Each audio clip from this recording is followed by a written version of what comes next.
হেফাজতে ইসলামের অবিসংবাদিত এবং প্রধান নেতা কে? একসময় ছিল শফিক, মাওলানা শফি হুজুর, এরপরে বাবুনগরী। সারা বাংলাদেশের নির্যাতিত নিপীড়িত মানুষ এবং আলেম ওলামারা বাবুনগরীর ব্যাপারে একদম প্রশ্নাতীত ভালোবাসার শ্রদ্ধা প্রদর্শন করে। এরপরে হেফাজতের নেতৃত্বে কারা আসে, কে সভাপতি হয়, এই খবর সাধারণত খুব একটা ছড়ায় না। কারণ বাবুনগরীর সারা বাংলাদেশে যে প্রভাব ছিল, আলেম ওলামার বাইরেও সাধারণ মানুষও কিন্তু বাবুনগরীকে অসম্ভব ভালোবাসত। তার নেতৃত্ব গুণ, কোয়ালিটি, দৈহিক সৌন্দর্য এবং তার কথাবার্তার প্রভাব, সরলতা সব কিছু মানুষের ভালোবাসার শ্রদ্ধার আসনে তাকে উপনীত করেছিল। বর্তমানে হেফাজতের আমির কে, খুব বেশি মানুষ কিন্তু বলতে পারবে না। কিন্তু আমার একটা প্রশ্ন হলো আপনাদের কাছে, হেফাজতে ইসলাম কি অকৃতজ্ঞ? হেফাজতে ইসলামের প্রতি এই দেশের মানুষ দল মত নির্বিশেষে, পেশা নির্বিশেষে সবাই অসম্ভব সমর্থন প্রদর্শন করেছে। যারা হেফাজতের প্রোগ্রামে অংশগ্রহণ করেছিলেন 2012 সালের 5ই মে, কেবল তারাই এটা বলতে পারবেন।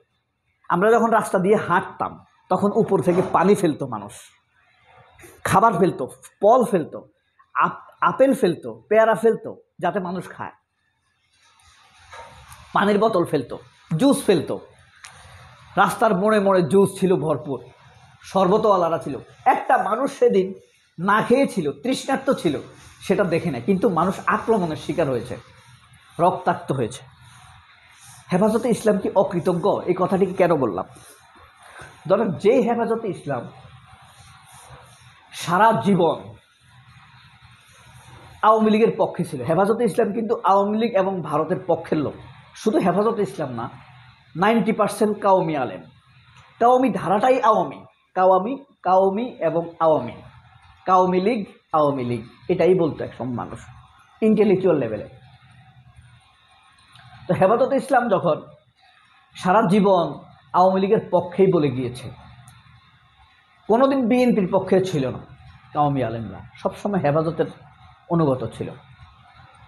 এটা সারা জীবন, এই পৃথিবীর সবচাইতে লম্বা, হেফাজতে ইসলামের সবচাইতে বড় লম্বা দীর্ঘমেয়াদী ভুল ছিল এটা।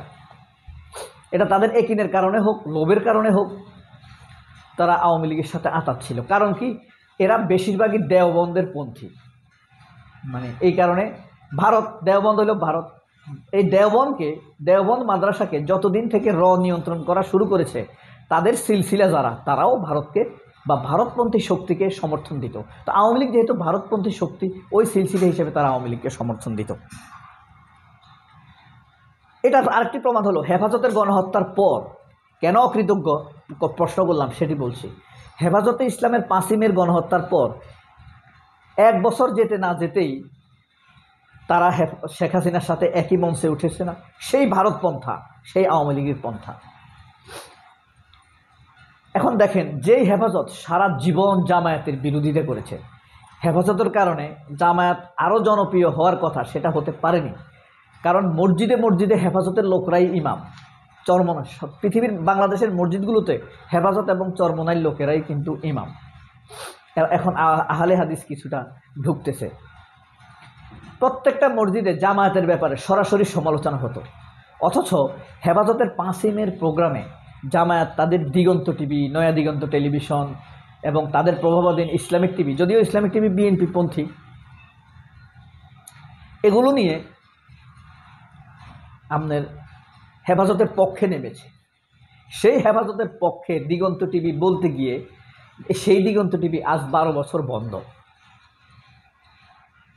এটা আশ্চর্য না? অথচ হেফাজতের পক্ষ থেকে কোনো দিন এই দাবি উঠে নাই যে দিগন্ত টিভি কেন খুলে দেয়া হচ্ছে না। এই দাবিটা কি উঠার কথা না?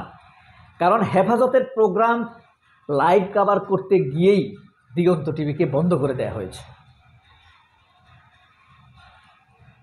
স্ট্যান্ড স্টপ বন্ধ করে দেওয়া হয়েছে, পুরো স্টেশন বের করে দেওয়া হয়েছে। শুধু বন্ধ করে নাই, তাদের কম্পিউটার,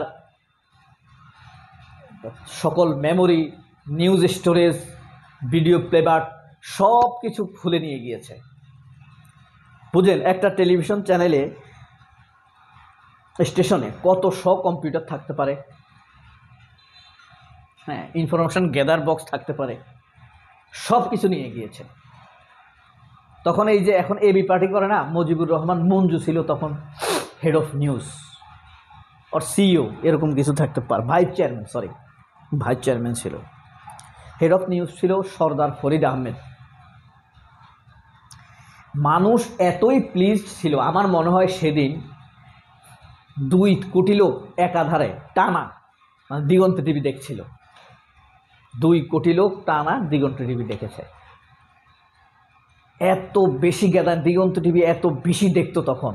শুধু ডিশ ব্যবসা যারা করে তারা বুঝতে পারছে দিগন্ত টিভি সব দিক থেকে ফোন আসে যেন ডিস্টার্ব না দেয়, সবাই দিগন্ত টিভি দেখতেছে।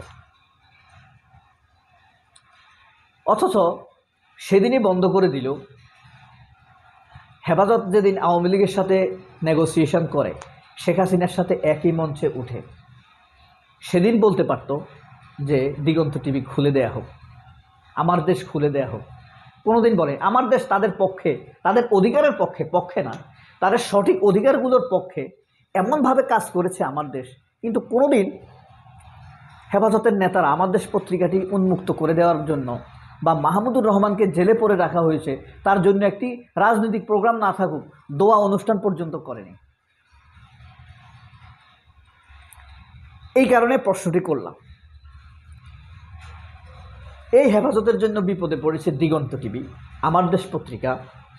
মাহমুদুর রহমানকে কেন টার্গেট করলো শেখ হাসিনা? এই কারণেই তো হেফাজতের প্রোগ্রামের পিছনের মাস্টার মাইন্ড বলা হয়তো তাকে, তখন মানে প্ল্যানগুলো দিয়েছে। তাহলে এই যে দিগন্ত টিভি বন্ধ হলো, আমার দেশ বিপদে পড়লো, নয়া দিগন্ত পত্রিকা বন্ধ হলো, অসংখ্য সাংবাদিককে ছাঁটাই করতে হলো, হাজার হাজার সাংবাদিক বিপদগ্রস্ত হলো, চাকরি হারালো, তাদের পরিবারগুলোতে যে বিপর্যয় নেমে এসেছে, এই কথাগুলো নিয়ে কোনোদিন কখনো শুনেছেন আল্লামা মামুনুল হককে সোচ্চার হয়ে কোনো কথা বলতে? আরেকটি মারাত্মক প্রশ্ন, হেফাজতে ইসলাম কোনোদিন হেফাজতের গণহত্যার বিচার চাইতেছে না। তারা কোনোদিন হেফাজতের প্রোগ্রামের শহীদদের তালিকা দেয়নি, যাও একটি দিয়েছে কিছুদিন আগে, তাও শুধু যারা কাউমি মাদ্রাসায় পড়ে।